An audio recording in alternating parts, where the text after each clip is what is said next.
Mes amis, bonjour, je suis très heureuse de vous retrouver pour cette nouvelle vidéo que je vous propose aujourd'hui en compagnie d'une grande dame. Elle est synonyme d'indépendance de l'Algérie, elle est synonyme de combat et de militantisme. Elle a bien accepté et elle a accepté volontiers d'enregistrer avec moi cette vidéo. Je suis avec Madame Louisette Eril Ahriz qui donc aujourd'hui va répondre à toutes les questions que je vais lui poser.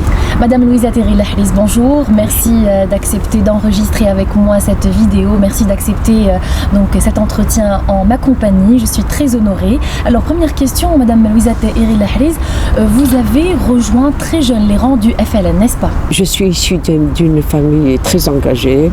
Papa nous a initiés très jeunes à la révolution, à l'amour du pays, à l'amour de la foi et à l'amour d'un jour que l'Algérie va être libérée. Donc il faut se préparer à s'engager militairement pour pouvoir libérer l'Algérie. Et vous aviez deux prénoms. Vous aviez le prénom Lila et Louisette. Alors, Louisette, c'est mon nom de guerre sur Alger. Je m'appelle Louisa. Et Leïla, c'est mon prénom de guerre à Omaki. Parce qu'il fallait couper les ponts pour ne pas être suivi par les militaires, pour ne pas être recherché. Déjà, quand j'ai pris le maquis, j'ai été recherchée, donc il fallait tout changer. Et le prénom, et l'habillement, et l'instruction. Madame Louisette Eril Ahriz, vous avez fait la prison pendant votre parcours. Vous avez été lâchement torturée par le colonisateur pour que vive l'Algérie aujourd'hui. Hélas, oui. J'ai fait 11 prisons. 2 en Algérie et 9 en France et en Corse. Bon, c'est le prix. C'était le prix. La liberté n'a pas de prix. En plus de cela, lâchement torturé, oui. Et c'est là où je garde un profond traumatisme. Parce que je n'ai pas pu le divulguer vu la situation en Algérie.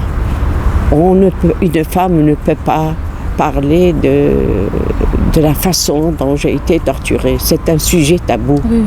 Et je suis restée longtemps avant que des journalistes ne m'aident à prononcer le mot et à l'écrire pour pouvoir un peu apaiser votre douleur. Ma douleur. Mais la douleur existe tout le temps. Ils sont toujours là. Malgré, ils sont morts. Ils sont enterrés, mais ils sont toujours là. Ils sont toujours là, non, on fait avec, c'est tout. Mais c'est le prix pour l'Algérie libre. Et c'est le prix pour aujourd'hui, pour mes enfants d'Algérie. Et tous les Algériens vous en remercient aujourd'hui. Merci. Je n'ai fait que mon devoir, c'était ça, c'est ça le prix. De qui vous étiez proche parmi les Moudjahidat ou les Moudjahidines à cette époque-là? De toutes les sœurs, nous étions une centaine, oui. Dans Al-Harrach, dans la Barbe-Rouge, ici en Algérie. Et puis nous avons été déportés dans différentes prisons, des cellulaires et des centrales en France.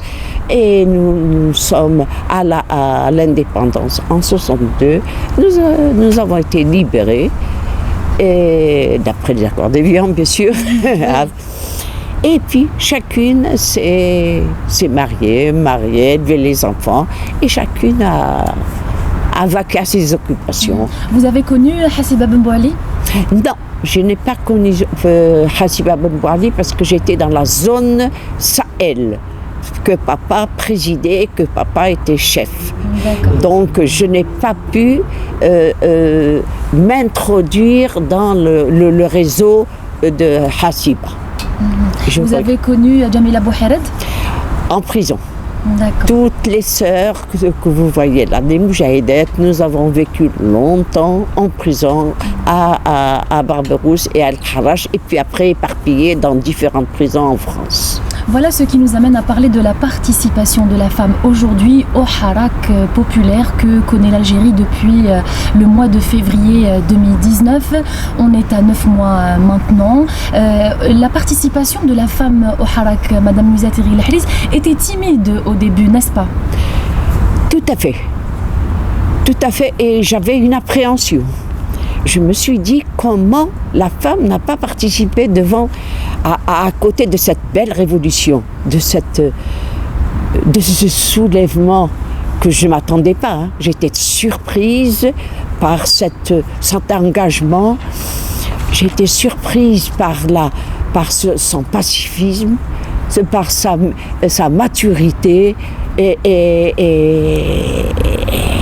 alors que cette jeunesse était toujours maltraitée, marginalisée, et on l'évoquait même presque plus.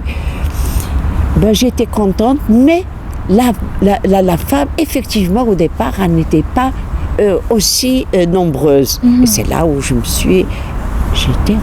suis mise en colère après certaines responsables qui étaient chefs de groupe de certains groupes de femmes. Et c'est là où j'ai donné... Vous aviez envie de leur dire, après ne venez pas vous plaindre, il faut vous défendre, n'est-ce pas? Ah, je me suis dit, c'est là où j'ai fait passer le message, j'ai dit, écoutez, ça suffit.